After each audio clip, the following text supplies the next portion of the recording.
And according to that, I am live. Boom! Welcome to Tokyo Tonight. My name is Hiko Simon.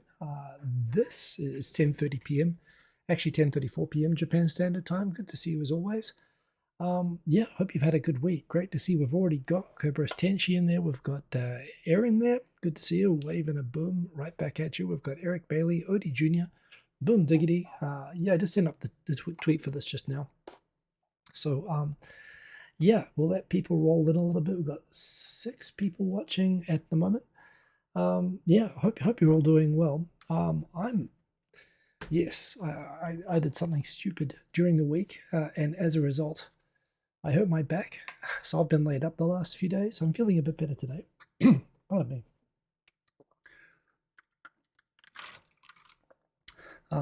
Bit of a drink to clear the throat.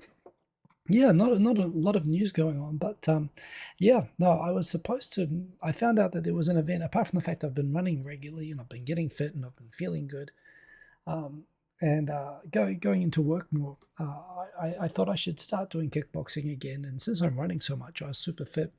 And then I found out that today there was supposed to be a work fun run, and I was thinking, wow, I could destroy that. That'd be actually kind of fun to do that in a group. So yeah, on Tuesday I went for a long run. Then on Wednesday, for the first time in ages, I went kickboxing, and I discovered the problem is that normally I'm limited in how much I can do when I kickbox by my fitness not being very good. You get tired. But the problem is lately I've been running so much that I've gotten really fit, even though I haven't been doing kickboxing at all. So I went for a full hour doing like heavy pads and sparring alternating for an hour. And I haven't done this in months. So I was doing like kicks and high kicks and, all sorts of stuff where I was using muscles that I don't use, but my lungs could handle it. And I just kept going and I was having lots of fun. And I was actually okay the next day. I was so okay the next day. I went for a really fast 6K, like 4 minutes 10 per kilometer.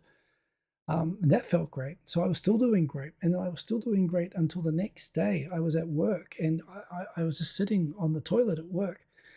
And all of a sudden, I felt my back go. In my life, I've done it 2 or 3 times. And come think of it, yeah, the first time I ever did it was just before I got married. And it was after I did too much boxing. Same thing, you just use your back muscles a lot in that. So, yeah, I just felt my back go completely out. So I kind of limped over to a doctor and said, have you done anything that would, explain this? And since I did it on the toilet, I couldn't really think of anything. It was embarrassing. Like, how could I have done this on the toilet? And then I remembered, oh yeah, I overdid it running yesterday. And then, oh yeah, I was really stupid kickboxing the other day. So the lesson, as always, being don't do what I did. It is actually a thing when you're getting into exercise. And the problem here was because I've been running a lot, I made the mistake of thinking I was fit for any sort of exercise. But truth is, when you're starting any new type of exercise, your body's designed to not feel pain or feel tired easily. You're designed to run away from tigers. We're all designed to run away from tigers, which means anyone, no matter how unfit you are, you can run pretty fast for, about a mile.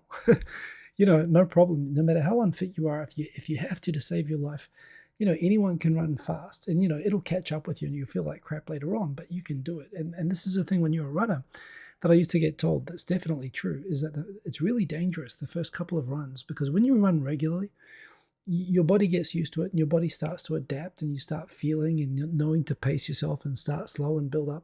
But the first time that you run, your body doesn't have any of that built in to slow you down. And it's really easy to get injured when you start out exercise.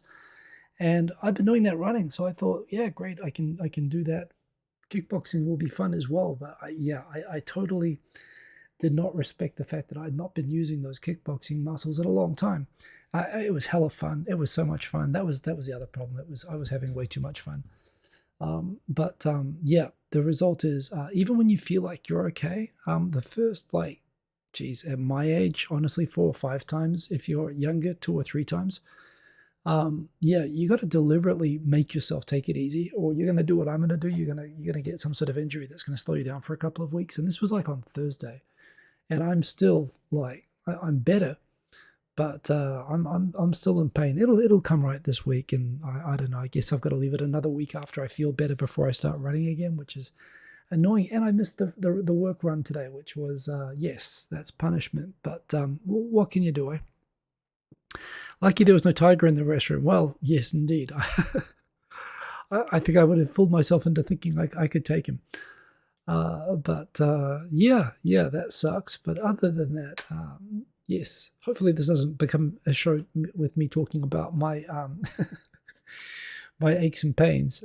But yeah, it's that thing where I was getting overconfident, and I think if I was just running, I would have been okay. But it's because I did something else. So yeah, what could you do? Anyway, more people rocking into the chat. We've got couldn't rank it. Oops, a little late. No problem. You just in time. We've got Ada Void. Good morning. Deadlifting 300k. No, I wouldn't even try that. I don't. I don't like working out in gyms.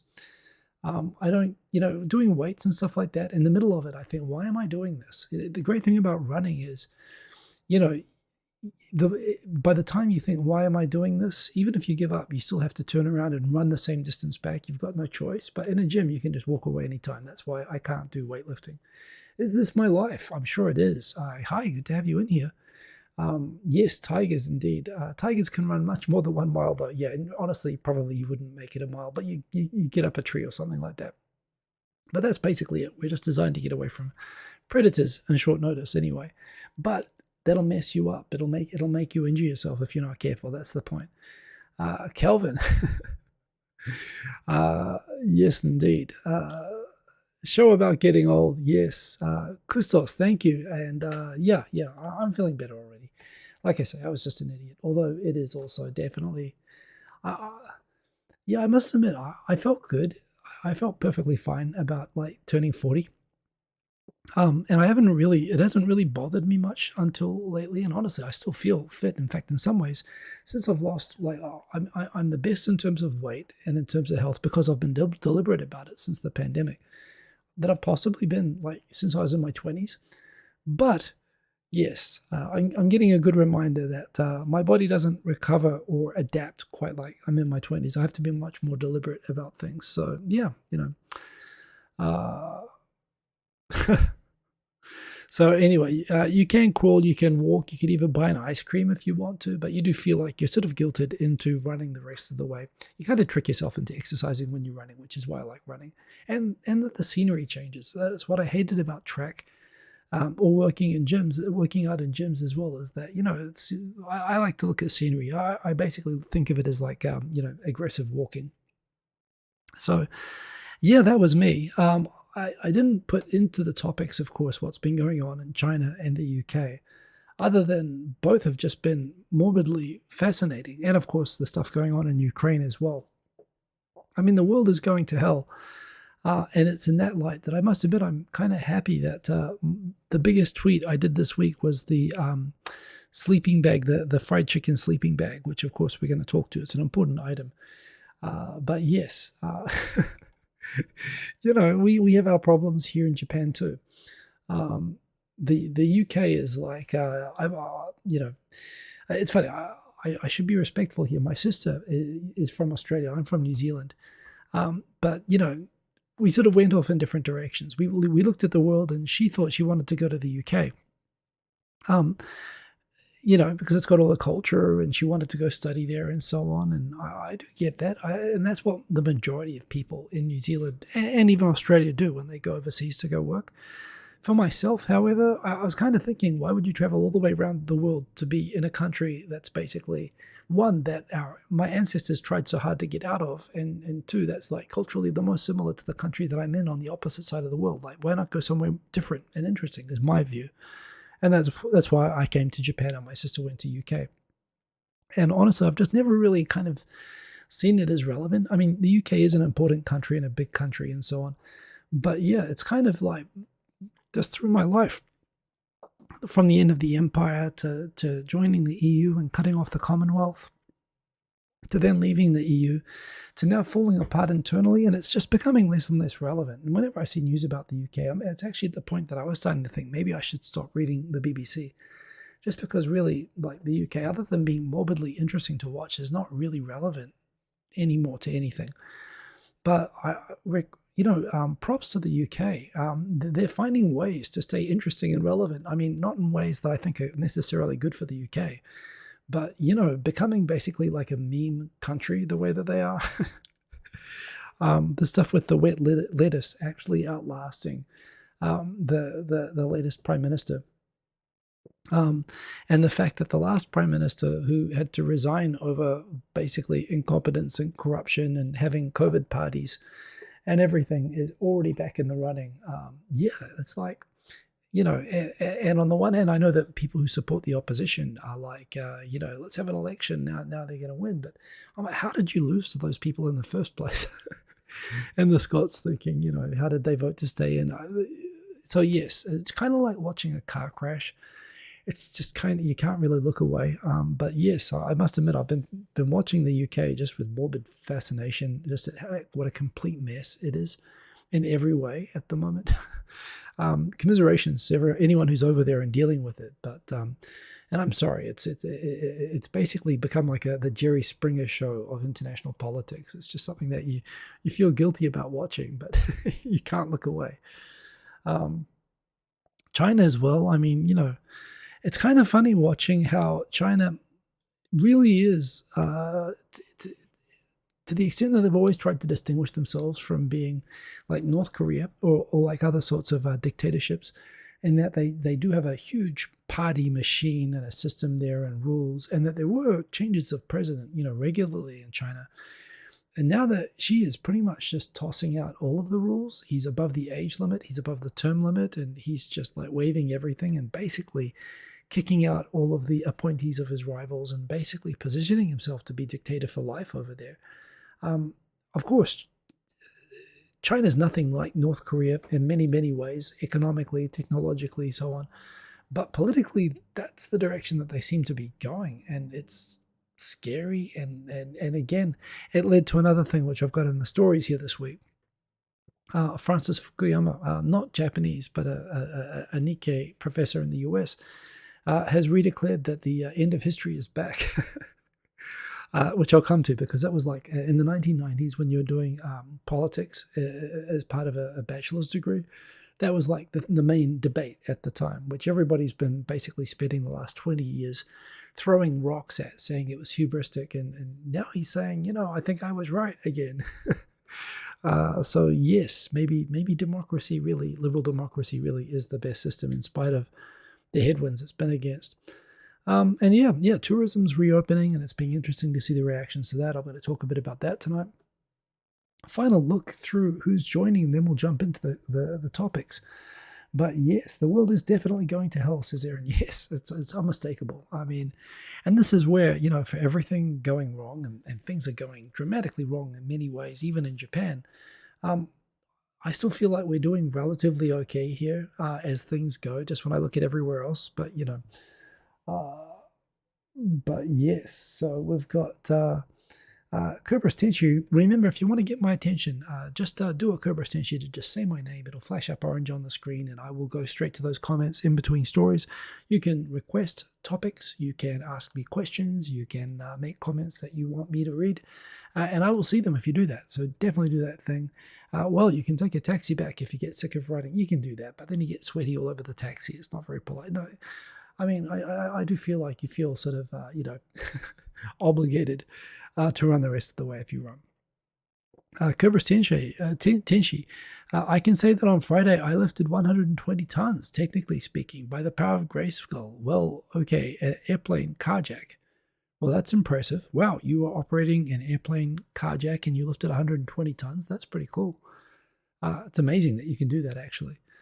Quinn Rankin is amazed that the EU is still a thing, that they've lasted this long in their current form. I mean, yes. And again, I think as much as, there are Eurosceptics in every European country and populists are rising, I think they see the alternative. The countries that are inside the circle and outside of the circle, most want to be inside the circle for all sorts of reasons, right?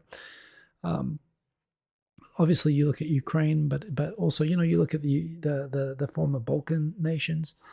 And you look at what's happened to the UK. The UK is the best advertisement for being inside the EU, I think, and for countries flirting with the idea of leaving the EU. I mean, they've become a great advertisement for it. So, yeah. Slake Manson, she even has his own little red book. I mean, yes. And yes, thank you, Aaron, for reminding everybody. Indeed, smash the like. Seriously, I just do that. I only do this for that and peanuts. So, yes, please do that. We've got 17 viewers. Let's jump into the topics. I don't have a lot of topics tonight, although those are famous last words. So, yeah, feel free to give me squirrels to chase, and let's go. Mixed feelings about this news story that Ibaraki escapes label as least attractive prefecture in Japan, an annual survey. This is kind of a thing. Every year there's like this big public survey of the 47 prefectures in Japan, and which are the most attractive, which are considered the most attractive, and which are considered the least attractive. And the perennial bottom prefecture. Why they do this annually, given I mean, it's not like they can get plastic surgery or anything like that. They're pretty much born with the features that they have. And, Ibaraki just comes out number 47 frequently. And it's kind of news. Occasionally, in some years, it actually bottom place was taken over by neighboring Gunma a couple of years ago. And this year, in Kyushu, Saga Prefecture came out bottom. So, yeah, and while people are saying, yeah, there's good stuff. Look, there's some waterfalls and there's some flowers in Ibaraki. You see, it's not the worst in Japan. The bad news is that when it makes the news that you're not actually the ugliest prefecture in Japan anymore, it kind of means you still are. The fact that everyone's like so surprised that it becomes a major news story. The fact that it's not a news story like what the top prefecture is, but rather the fact that it's no longer the bottom prefecture. The Brand Research Institute, this annual survey, there we go. The most attractive prefecture of Hokkaido got 73.3 points. The average prefecture got 27.7. Saga got 13.2. Ibaraki got 13.5. But look, Ibaraki kind of mostly famous for Yankees. The sort of bikers that kind of style themselves like 1980s. They've got a kind of a funny accent. They kind of ride around on motorcycles, and they look intimidating until they start speaking. Their accent's a little bit funny, but yeah, I think they've got mountains there, don't they? They've got good beaches in Ibaraki. I like surfing in Ibaraki. It's not all bad there.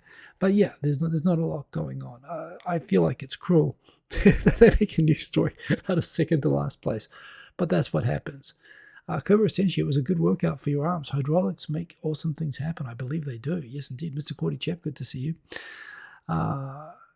Do I mean the Bosozoku? Asked Cobra Senshi. Yes, indeed. Yankees are not necessarily Bosozoku, but they do overlap. Bosozoku are bikers. Mostly bikers. They can be in cars as well, but they're basically sort of boy racers. Yankees are sort of squatting, got the big hairdos, and they're again sort of associated with the 1980s and 1990s, except in Ibaraki where they still are doing it. But yeah. So that's the first story. Second story, a big controversy this week. Controversy, I suppose it became one. It was kind of funny.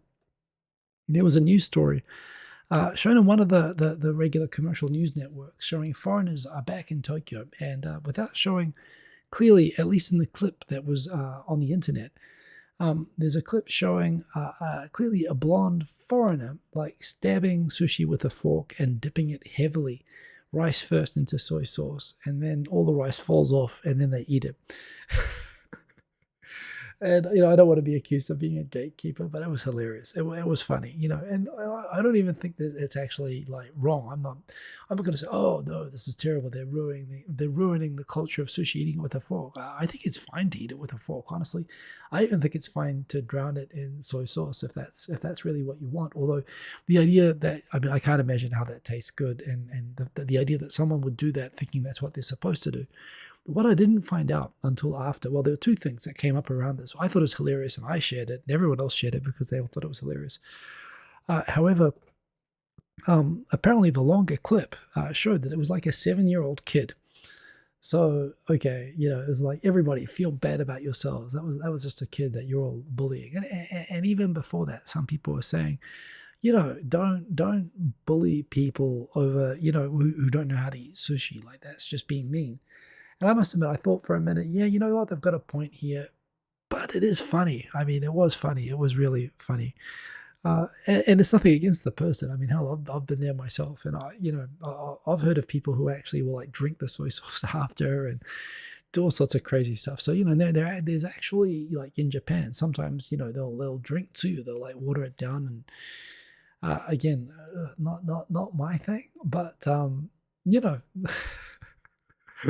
I think it's great. Here's my attitude, by the way, just to prove that I'm not a sushi gatekeeper. I've said this before. When I went back to Australia and I saw that there's sushi in the supermarkets, but it's all like fried chicken with avocado and grilled onions. In sushi with sesame seeds all over it, like nothing looks like no kind of sushi that I've ever seen before. And I admit I kind of turned my nose up at it, and then I tried one and it was awesome. I mean, honestly, the I can't believe it's sushi that you get in Australia and that perhaps you get in other countries. Um, Hey, look, if it floats your boat, go for it. Seriously, like honestly, I love the sushi in Australia, and I like it. The thing about sushi in Japan or sushi with raw fish is that raw fish. Actually, I don't eat it very often here in Japan because, well, apart from the fact that there are actual health risks with it, like not mercury, even just parasites and stuff like that. You gotta have it like super fresh for it to taste good. If you go to a place which is sourcing it, that they're getting it super fresh, then it's wonderful. But a lot of places, even around Tokyo, if you get out into the suburbs or whatever, or you go to a cheap sushi place, sometimes the fish has been frozen or it's just been kept a bit too long and it just doesn't taste as good. So, you know, I'm like, if that's the case, it's actually, I'll be perfectly okay with, for example, I don't mind uni if it's been frozen. You can't really tell after that. And I've got no problem at all with having like steak and avocado and grilled onions and stuff like that. I mean, it tasted good, so I'm no gatekeeper at all, and I think eating with a fork is fine. I thought it was funny, and I thought it was yeah, we're back.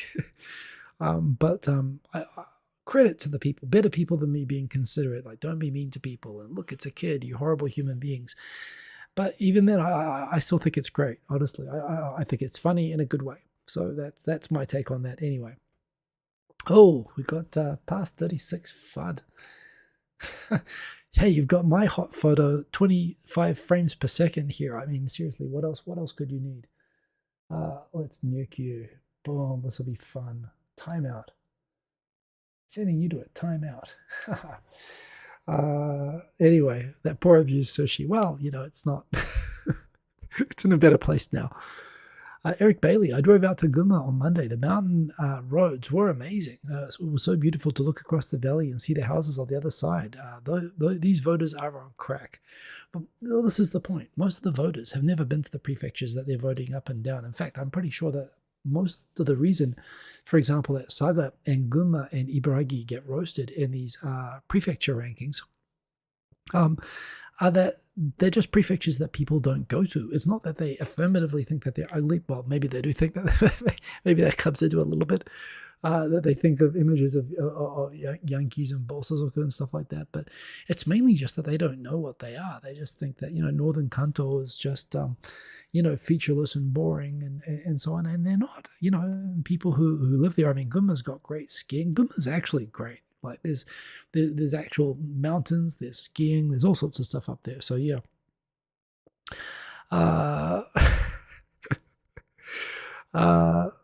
Nesta 125, was that a diabolical laugh? Yeah, maybe it was. I did enjoy sending them to timeout. We'll see if they come back. Reformed in their ways, passing on intelligent, fun comments, because I'm sure that's what that handle name is meant to represent.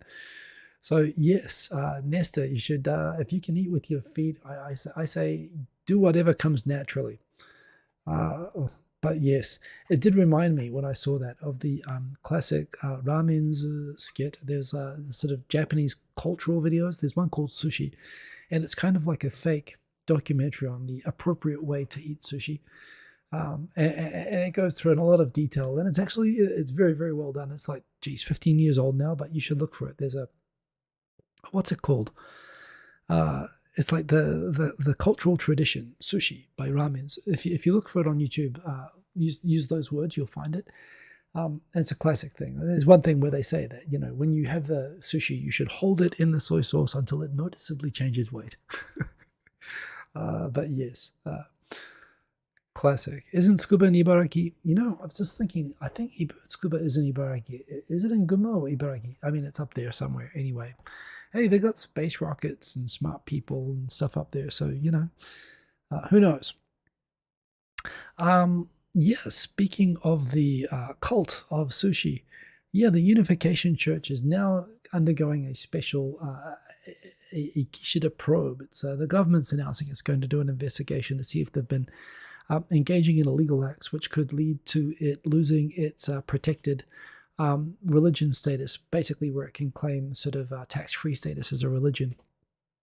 The whole point here being that there have been like tens of thousands of complaints against this cult over decades, almost none of which ever get investigated. And let's also be clear, it's not just this cult, it's all the cults. And basically the police and the government just don't want to get wrapped up in anything that looks like persecution of religions. They don't want to deal with that. So they've basically let it all go. And it's really only because the Abe assassin had a grudge against this cult, which in my mind, I had a debate about this the other day. The Abe assassin's grudge against the religion is, I would say, about like 20% justified. It's not really justified. There are many, many genuine victims out there, and this shed a light on their plight, and it's led to the government basically now agreeing to go and investigate and consider stripping their status. And given how much money they sort of loot out of businesses and their members and so on, that could be a good thing. But again, this cult uses the same tactics that a lot of new religions and tactics use and religions use in Japan. And I don't think any sort of probe should just be based on a single religion. It should be basically any religion that does the sort of things that Unification Church, that the Moonies have been doing, should be investigated. And I don't know why any of them are tax-free, frankly, including the mainstream religions. But yeah, to the extent that they have a privileged status. The other thing being, of course, that continues to come out is that they strategically pick out vulnerable, basically LDP conservative politicians that look like they're going to lose a seat. They call them up and they offer them basically a whole committee of people who will do electioneering for them and help run their campaigns for them. And they'll go and hand out flyers and drive cars, and they'll voluntarily do this. They'll support conservative candidates. But it's now come out that there's cases where they'll actually make them sign up, that in exchange they want the candidates to agree to support their pro-family agenda, which is very much a Christian far-right equivalent type of agenda. Of opposing, recognition of LGBT rights and various other sorts of things, and it's kind of now people are noticing that when the LDP has held committees, which have always been a bit weird because Japan has just always been kind of neutral on LGBT. There's no Christian opposition to it among the population. Yet a lot of conservatives have started saying, "Oh, we don't think it's consistent with traditional Japanese culture," which is rubbish. Japanese traditional culture is totally LGBTQ plus whatever. Read about it. They didn't care. So the fact that conservative groups are suddenly speaking out about this, and now we're finding out, most of the people who were doing that were getting money from this cult. So it looks like they were paying for influence. But there again, as much as it sounds bad that a religion, I don't think there's a problem that it's a Korean religion, honestly. There's plenty of ties between Korea and Japan that go beyond this, good and bad. But the fact that it's not just that it's a religion doing this, but it looks like they're buying influence, at least in the LDP.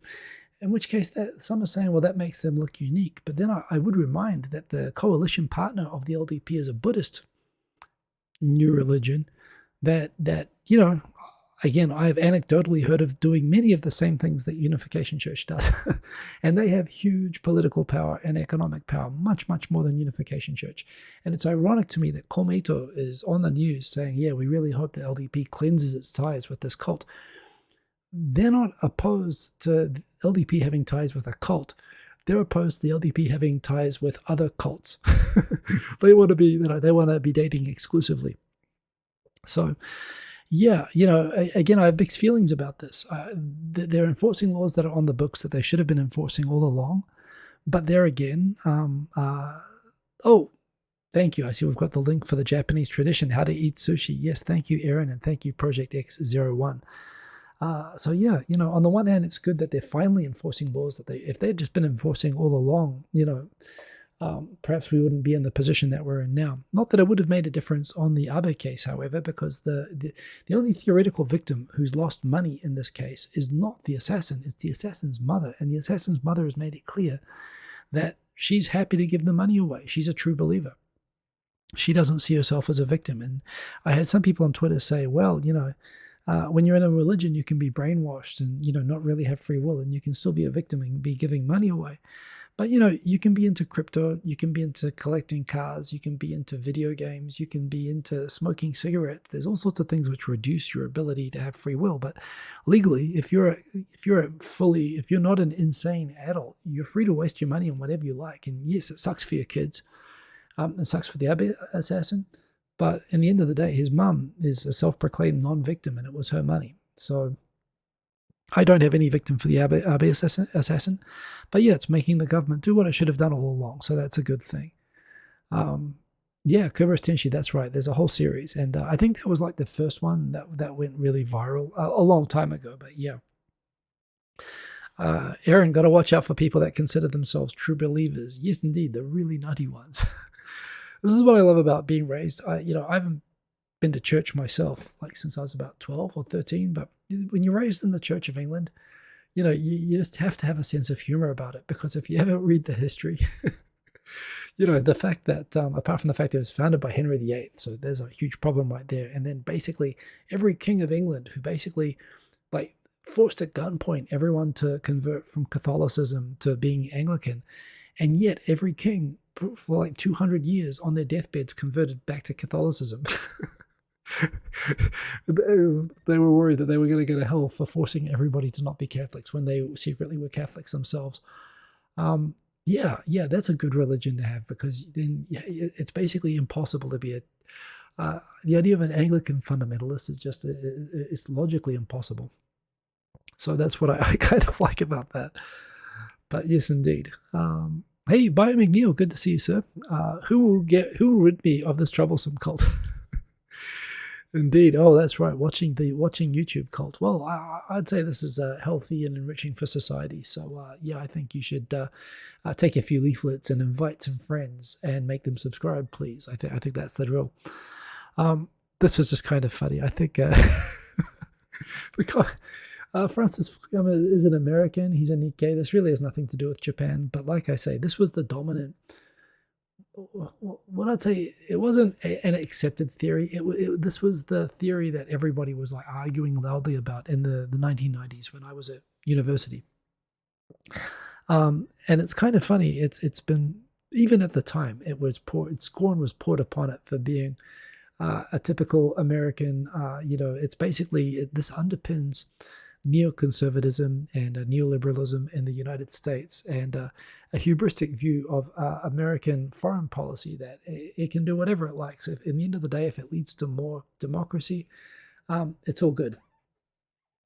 And what this is about is, in a nutshell, I'm sure there's people even in the comments here who can sum this up better, but essentially, after 1989, when a lot of people were looking at, particularly international political economy scientists were looking at, with the collapse of communism in the Eastern Bloc, and then seeing that China wasn't really communist anymore, and we're now having property rights and so on, and we're abandoning true communist ideology.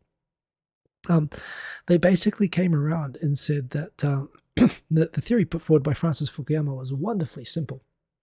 It just said that until now, throughout all of human history, all of human civilization, there have been debates about what's the best system for societies to, organize and run themselves. Wars have been based around whether they should be based on religion, whether they should be based on monarchies, whether they should be based on, one culture versus another culture, or one set of ways of doing things over another. And we've had wars for generations, capitalism versus socialism versus democracy versus authoritarianism versus, vegetarianism, who knows? But basically, he put it that in the 1990s, after tens of thousands of years of human civilization debating about the best sustainable system, there's more or less, liberal democracy is the Brazilian jiu-jitsu of mixed martial arts governmental systems. He posited that in the end of the day, while no one says that liberal democracy is perfect, at the end of the day, all other systems that have tried to offer a superior counterpoint to it have basically all end up collapsing, and everyone basically, in the end of the day, ends up becoming a democracy eventually. And there being a meaningful debate over that is that history has ended. The end of history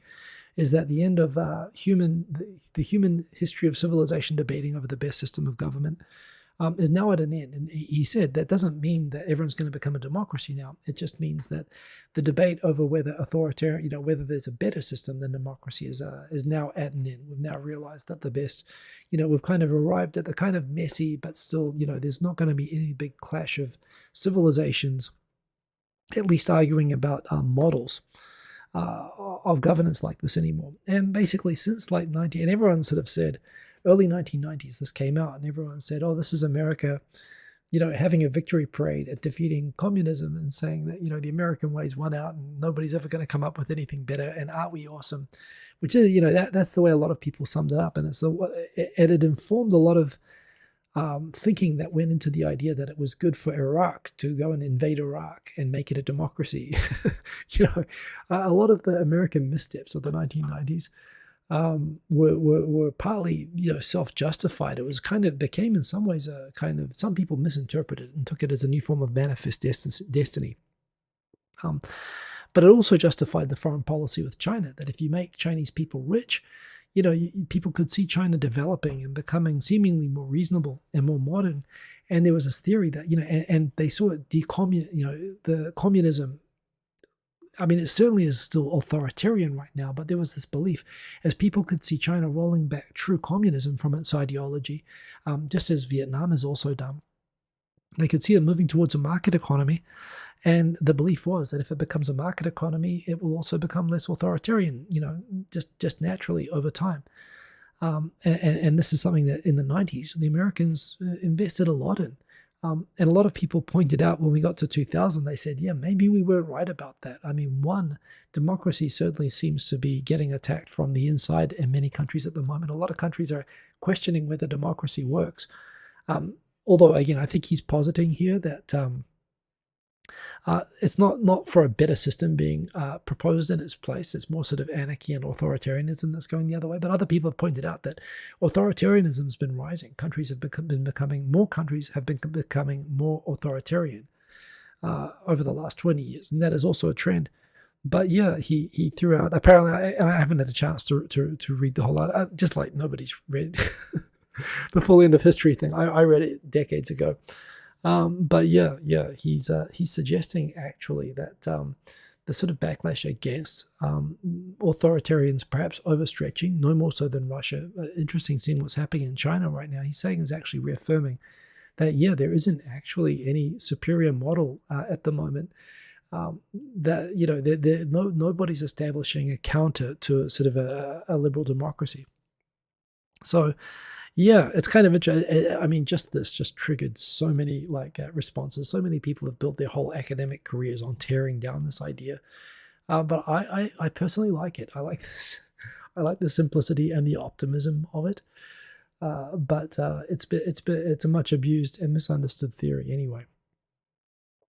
But yes, Quinn Rankett asks, we should ask Hu Jintao what he thinks about authoritarians, and there is. And that's the thing as well. I mean, the fact that China is particularly becoming more North Korea-like is certainly freaky, particularly if you're thinking about Taiwan and so on, and wondering if it can become like what we have in Ukraine and so on. And amazing that, again, I think when China's been arguing that it has a kind of a controlled they claim a democracy, that still follows rules and laws. That's pretty much out the window right now. Looking at this party congress, the way that she's reappointed himself and basically purged the party. And again, I mean, it's a huge machine. It's hard to see how it would topple over. But yeah, the Hu Jintao video of him getting kicked out was pretty amazing. So yes, an authoritarian overstretching? No, it can't be. I'll go some interesting comments here. So I'm gonna go back in order so I don't miss some of these. But yes, so yes, great to see Bio McNeil in there. We've got the J-Vlog, good to see you. Salutations. We've got Believe in Yourself, great to see you. Sadiq Hakanguris, good to have you here in the chat. We've got Aaron saying authoritarian overstretching, it can't be. Eater saying, to be honest, Francis Fukuyama was somewhat wrong. Yeah, he was definitely oversimplifying, although his whole thesis was more nuanced than I think it was, than the way it was rattled off and used by others. Issue is culture. It will create conflicts. The 90s harmonization.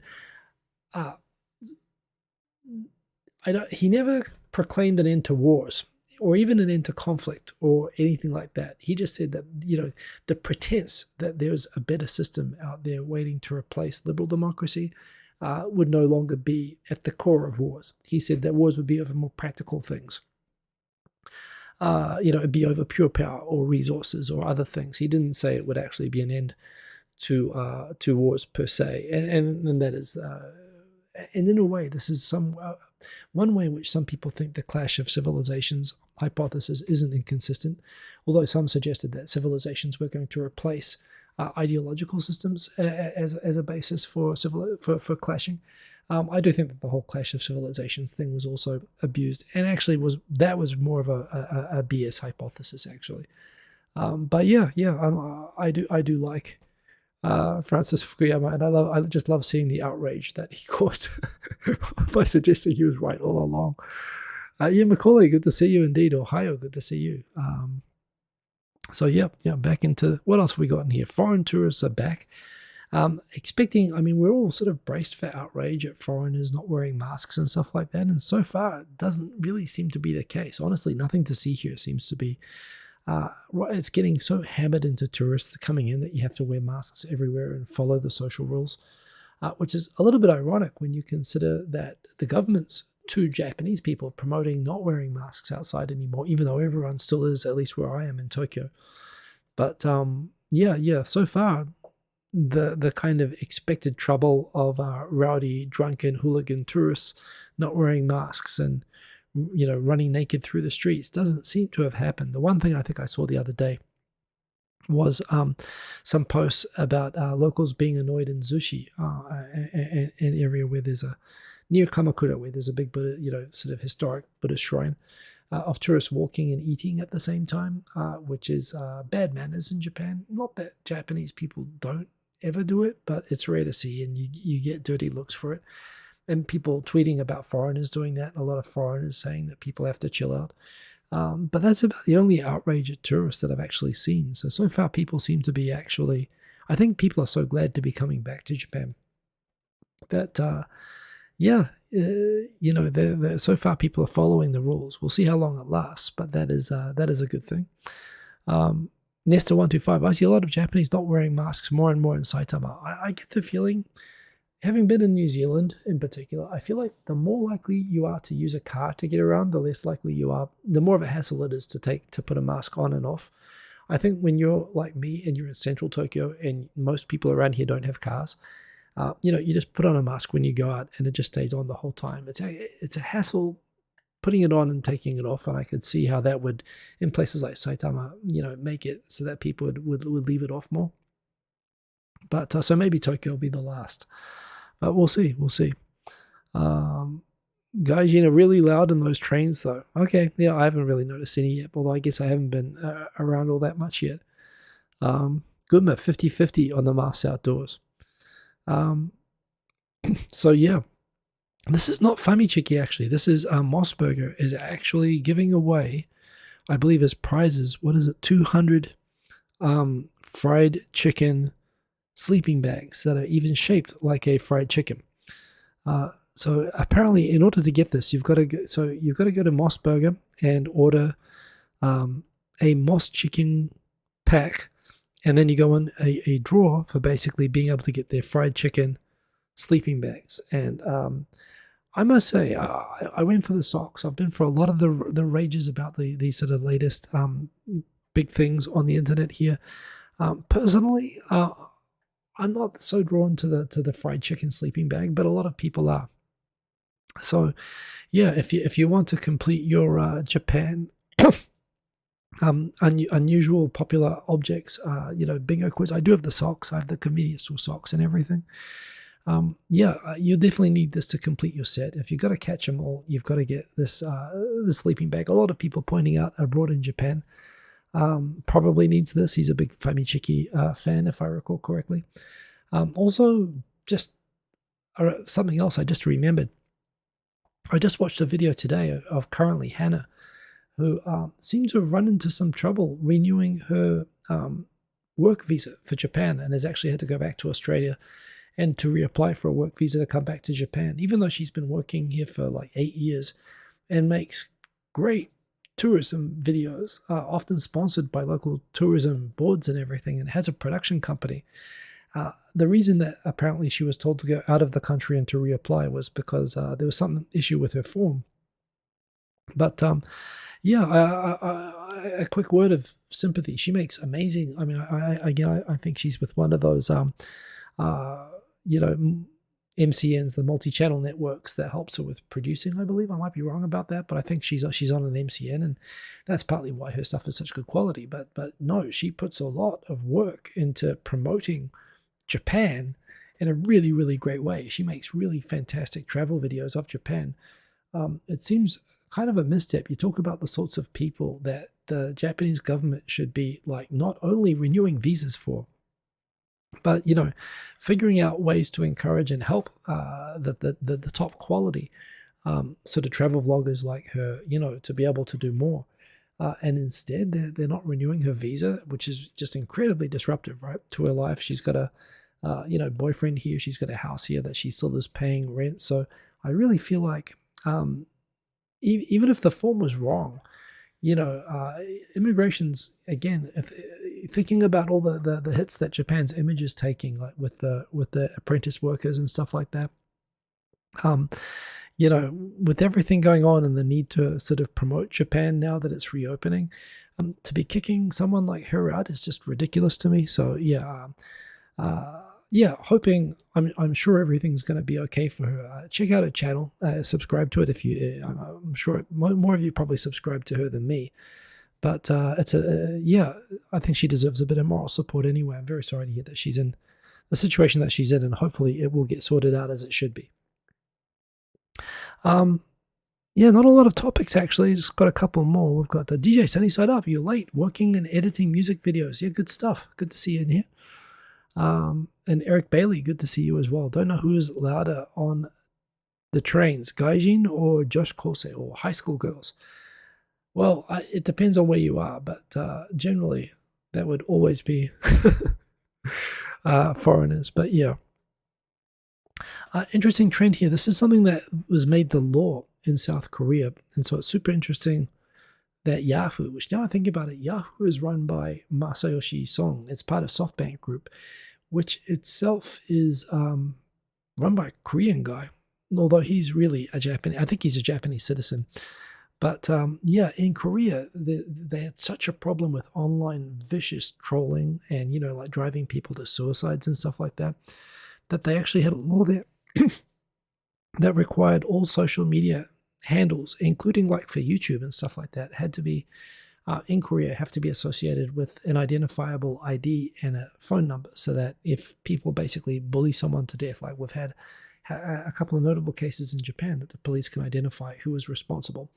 So no Nichan in South Korea, and basically this kind of system, I don't know how effective it's been, but it was pretty big news, and it was actually to the point that Google was against it, and they were telling users in Korea to register their accounts in other countries as to avoid having the law applied to them.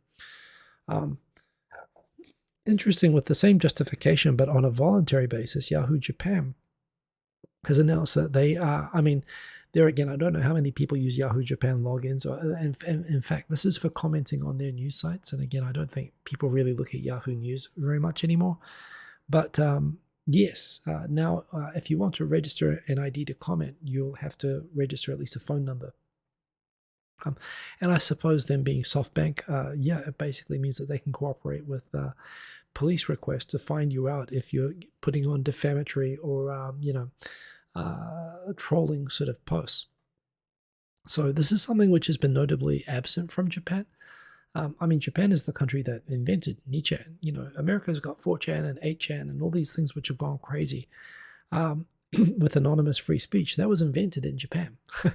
And this is a kind of a thing about Japan as well. On the one hand, while you have all this social, pressure and conformist pressure in Japan, I think that's part of the reason, actually, that anonymous forums are so popular in Japan. They're an outlet.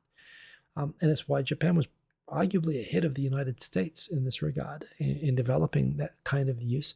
It's why when you used to go onto Mixi, or if you still go onto Mixi, I don't think anyone goes onto Mixi anymore, but you go on and, Facebook never caught on in Japan because you had to have a real name and a photo.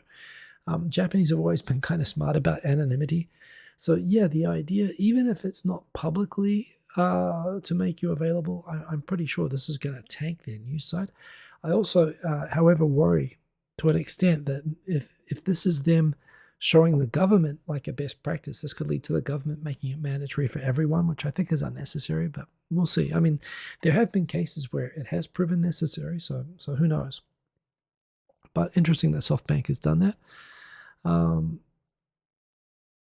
Yeah, we've got believe in yourself. That crap has been going down here. I call it the rise of those who never measured up, sneaking into positions not deserved, made possible by COVID-linked vacancies.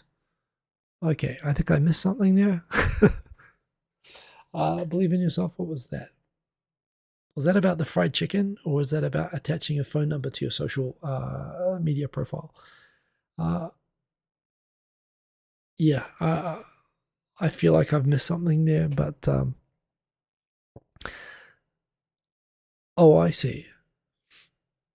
Oh, the warnings about comments and stuff like that on Vax comments.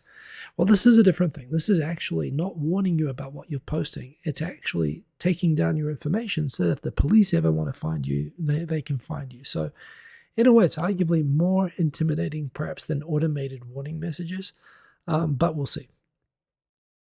That was me. As I commented at the beginning, I'm feeling better, but I've still got a terrible back, which I did to myself from overdoing it. Exercising this week, that happens. The final thing, just on Forex, the yen is still going up. In fact, it's up. It's going down by the US dollar being worth more and more yen. It's up to 151 yen. And the funny thing is that while the government said that it's going to resolutely try to prevent the yen getting cheaper against the US dollar, and saying that they'll take various measures, in the background to prevent that happening, they also announced that they sold off more US dollars than they've ever sold off in history in September. And yet, even with that huge intervention, which was supposed to suppress the yen getting cheaper, it's at 151, which makes me think if they hadn't done that, would it be like 165? And it still is going down, even with the Japanese government pulling all these levers. So, for context, normally against the US dollar, most of the time that I've been in Japan, although the yen's been between 72 and 125 yen to the US dollar, generally, most of the time I've been here, most companies that I've worked at have used, pardon me, 108 or 110 as sort of the standard conversion rate for the US dollar. Like on average over time, that's what it generally should be. Like the Big Mac index, a Big Mac should generally convert at 110 yen to the US dollar. So the fact it's at 151 and getting worse right now, one means that, again, the sale in Japan is just getting better and better, particularly for anyone coming from America. If you come over here right now, you are rich. And if you live in Japan and are earning yen, like this idiot over here at the moment, you're getting poor at the moment. Like the fact that wages have not changed in 30 years in Japan, and that the currency is now getting this devalued and looks like it's going to get worse. It's a great time to come to Japan and spend money. Everything here is cheap. Like apparently like a Big Mac is like 70% more in the United States or something right now. So yeah, it's a great time to come and go shopping, and the economy obviously needs it. But pretty alarming. Again, it makes me think, if I travel overseas, I really can't do anything much more than stay home and watch TV at the moment, which is a shame. It also makes me regret that I changed all my US dollars at 128 when I thought I was doing really well. But it's going crazy at the moment. Looks like it could go worse. So yeah. Quint Rankin sees 147.7 on Friday. It hit 151.56 for a time. So yeah, it goes up and down, but again, the overall trend is that it still is getting cheaper. So yeah, you should definitely come to Japan. That's pretty much it. I'm still, as you can hear, my throat's not great. I just adjusting to the change of the season here. It's getting cold in Tokyo. It's getting dry. I'll have to get out the humidifier soon. I'll also have to be much more careful about how I exercise for a while. But I am good. The world is still here. Kind of alarming seeing what's happening in Ukraine at the moment. I'm still following that closely. That's just kind of still nuts what's happening over there. I do hope that somehow that comes to some sort of a resolution soon. But that's really it. Final go through the comments. We've got Quint Rankin. I think the yen will become more expensive as tourists return. I hope so. I at least, when it's this out of whack, it's just not good. And it makes it hard for me to go overseas.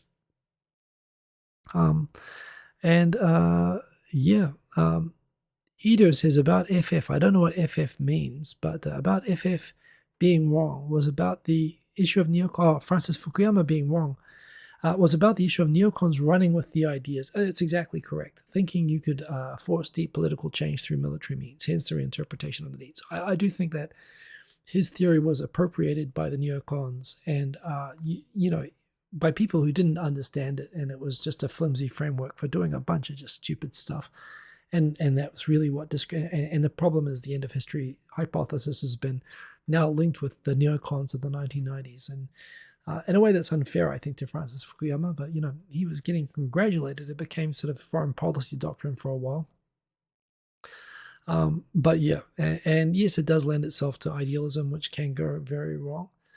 I think that's right. Again, I think as I recall about the full essay, he's not that idealistic. I mean, it's definitely based on idealism. What's wrong with idealism? What's wrong with him being optimistic a little bit?